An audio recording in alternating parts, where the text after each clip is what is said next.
মই মানুহটো বিৰাট ঠাণ্ডা কাৰণ মোৰ পুহ মাহত জন্ম পোৱা হয় না মোৰ কি হৈছে জানা আজি তামাম টেনশ্যন কি টেনশ্যন টেনশ্যন মানে কি জানা মই আজি বজাৰৰ পৰা আহি আছিলোঁ আহি থাকোঁতে ৰাস্তাত ছোৱালী এজনী লগ পালে লগ পাই কেনে কৈছে যে মোক অলপমান সহায় কৰি দিয়ক মোক আগৰ ৰাস্তাত নমাই থৈ দিবি বুলি কৈছে মইতো ভেস্পাখানত গ'লোঁ যাওঁতে পিছফালে উঠাই আনিলোঁ আহি আছোঁ তাৰপিছত কৈছে মোৰ মাথাটো ঘূৰাইছে আৰু মাথা গৰম হৈ গ'ল মোৰ টেনশ্যন খাই গ'লোঁ মই তাৰপিছত কি কৰিলোঁ মই ডক্টৰ তাত লৈ গ'লোঁ ডক্টৰ তাত নিয়াৰ পিছত তাক ডক্টৰে পৰীক্ষা কৰিলা ডক্টৰে আহি কিনে কৈছে ভাল খবৰ বুলি কৈছে ভাল খবৰ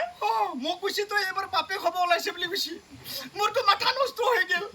মই কৈছোঁ মই কেনেকৈ বাপেক হ'ম এইটো মোৰ মাইকী নহয় নহয় এইটো বাপেক হ'ব ওলাইছে মই কৈছোঁ মই এইটো মোৰ মাইকী নহয় মই ৰাস্তাত পাইহে উঠাই আনিছোঁ তাৰপিছত লাষ্টত গম পালোঁ এই ছোৱালীজনী মাথাটো কেৰেক আছে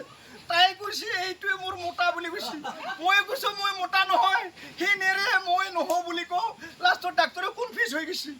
লাষ্টত কৈছে ৰ কাৰোবাৰ বাচ্চা পৰীক্ষা কৰিব লাগিব বুলি কৈছে মোকোতো ডাক্তৰে ভিতৰত লৈ গ'ল লৈ যাই কিনে মই ইউৰিন টেষ্ট কৰিছে ইউৰিন টেষ্ট নহয় ডিএনএ টেষ্ট ডিএনএ সেইটো পৰীক্ষা কৰিছে 5 মিনিট পিছত ডক্টৰ ওলাই আহিছে আৰু কৈছে ভাল খবৰ বুলি কৈছে মই ভাবছোঁ আৰু কি ভাল খবৰ হ'ল ডাক্তৰে কৈছে তই জীৱনত বাপেকেই হ'ব নোৱাৰা বুলি কৈছে মোৰতো মাথা গৰম হৈ গ'ল আৰু টেনশ্যন বাঢ়ি গ'ল কিয় জানানা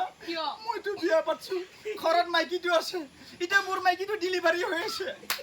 এতিয়া মই যদি বাপেকেই হ'ব নোৱাৰোঁ সেই বাচ্চাটো কাৰবা পাগলা লাগি গৈছে মোৰ জানা হ'ব নহয় হ'ব দে হ'ব